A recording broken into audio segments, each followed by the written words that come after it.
Hello, hope y'all are doing so well. It's October 3rd, and today I'm back. So today I'm going to be talking about nothing in specific, or nothing's really specific here. Just going to be looking at generally everything. Yeah, hope y'all are doing well. Sorry if I seem a little bit tired. If you know what I mean. Uh, yeah, let's go ahead and get started. These are personal weather stations around the United States. We can see southeast here, like 60s, mainly in most areas, 70s in a couple areas too. Some stations reading 70. Those stations here seem extremely off. In Florida, 70s, but even some cooling down pretty quick up in. Do you have any 50s on any of these stations? No, it doesn't seem like I have any 50s yet in Florida, but numbers approaching 50. In Georgia, we have some numbers or some values in kind of southeast Georgia, like the hottest part of Georgia normally, already in the 50s. Same way in South Carolina, North Carolina. The Northeast, very cold, 40s along the coast and even into the interior Northeast. Already some 30s in Maine as well. Great Lakes, pretty nice. 50s, maybe some 40s across in Michigan. 60s down as you go into Illinois, Indiana. That 51 right there is probably just a bad station. Same with that 44 in Kansas, but still pretty warm in the central U.S. with 70s going all the way up into the northern plains or central, like kind of central northern plains. Rapid City, I think, is in the 50s. Yeah, and then in the west, very warm with a little bit of a lot of storms. In Arizona, 90s in some areas, very warm as well. In Southern California here, yeah, Northwest, like Portland, Salem, Eugene, 70s mainly. Seattle is also 70s, maybe. Some areas getting up near 80. Some spots. So, yeah, that's America. See Alaska. Let's cover Alaska actually, since there's not much to talk about. So, Fairbanks in the 50s, Anchorage in the 50s. I'm not gonna say either of these because I'm gonna say I'm wrong. But yeah, we have one station. Here in northern Alaska, reading 26 right now. So yeah. Over in Europe, I never really actually looked at Europe. I don't think in any of these videos. United Kingdom, or UK, England, pretty mild 50s, pretty normal. I think, pretty sure it's normal for this time of year. I've like a little bit of some knowledge about averages in Europe, especially Finland. We'll get to that in a second, but Ireland, some 60s as well. Very cold as you go into France, Germany. We have some 40s. Poland, cold as well. Belarus, there is a few stations in Belarus, surprisingly. Already 40 in Minsk. 39 just east of Minsk there. Okay, that's on the airport, okay. It's weird, okay. Estonia, Latvia, Lithuania, we can see we have 50s and 40s. Into Sweden and Norway. Sweden's gonna be really different here. In like interior areas, you can see you have a lot of 30s. Stockholm, 47 right there. Mid upper 40s seem to be the deal in Stockholm. Northern Sweden, then we can see a little cooler, more 50s or more 40s. Let me turn the radar off. I don't want that. Norway, Oslo, I think is how you say it. 40s. Maybe some 30s. Southern Norway is pretty cold right now. A lot of 30s. Pretty sure let's click on the station. What time is it in this area? So it is. So it's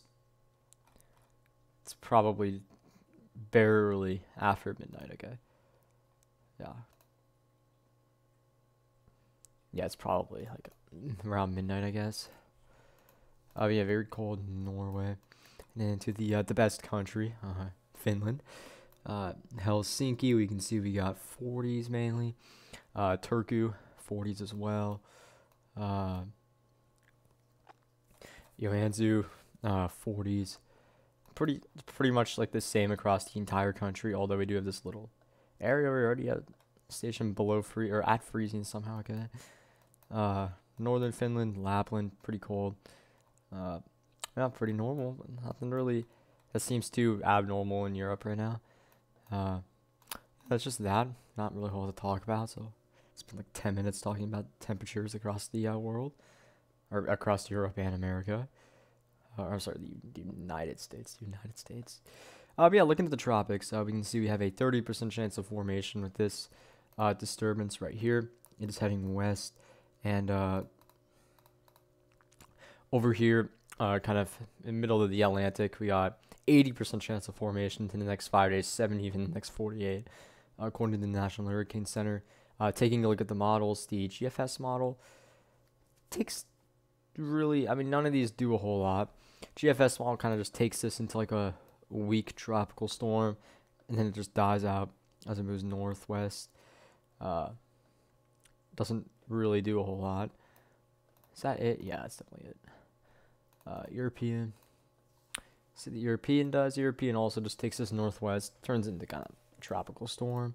Canadian, same ordeal. So nothing that's really going to be affecting like the lower 48, it seems.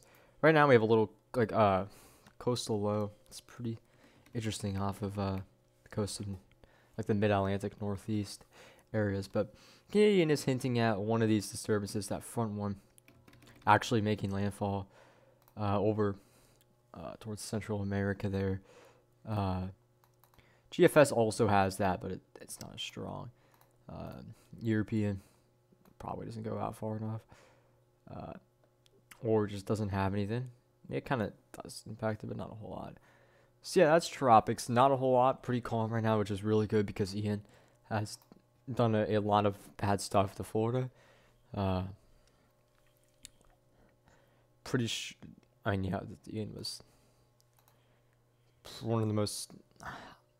I don't know. It's not like you can't say it's like the most like the worst hurricane we've had in 5 years. I mean, because it is, but or maybe even longer in some aspects. But it doesn't. It's just because we've had so many bad hurricanes recently that you can't really say it's like, because we've had so many. I mean, recently, so it's not like, I don't really know how to say this, but it's just, it doesn't sound like important to say that, like, oh, this is like the strongest hurricane you've had in like 5 years or something similar to that. I don't really know how long it is, but I mean, really, that doesn't really show you like how bad this hurricane was. It's just because, I mean, when you rate that, this is pretty high up when you consider like the worst hurricane landfalls in the United States. This is very high up there, or Ian is. So just thought I'd mention that real quick. Looking at general pattern before we end the videos, there's not a whole lot to talk about. Looks like we might see some snow potentially in UP and Michigan around Thursday, Friday range here. You see that 540 line dipping into the northeast as well. We can see some snow on the backside, some snow showers. Pretty quiet in the U.S. as we head into Saturday and Sunday, with the exception of that potential for snow in the northeast there. Don't see a whole lot. Maybe by mid next week we see a kind of see like a potential storm system, but it's still pretty far up. That would be a pretty serious cold front for the northern plains. Or let's see. Curious what temperatures are. This is just for fun because the temperatures we're about to see are probably not going to happen. Yeah. Oh yeah, some very cold air behind that. Grand Forks almost gets down to below 20. But on the European, let's see if there's any differences between anything like significantly. UP and Michigan, once again, gets pretty close to getting a little bit of snow. Just slightly warm. Slightly too warm. Northeast also doesn't get anything from that storm system, snow-wise. And then we see like a couple like weaker storm systems next week. Nothing that's like a big like coast-to-coast thing or something like we see in the winter, but a couple like smaller disturbances. And then the European does indicate like a pretty strong are pretty significant low up in Canada. We can see a cold front stretch down here that would potentially bring a severe weather threat to areas of the U.S., as well as some pretty significant cold air on the backside of that. So we'll see. There's a little bit of uncertainty regarding this, but as we go over the next couple of days, we'll get a little bit more.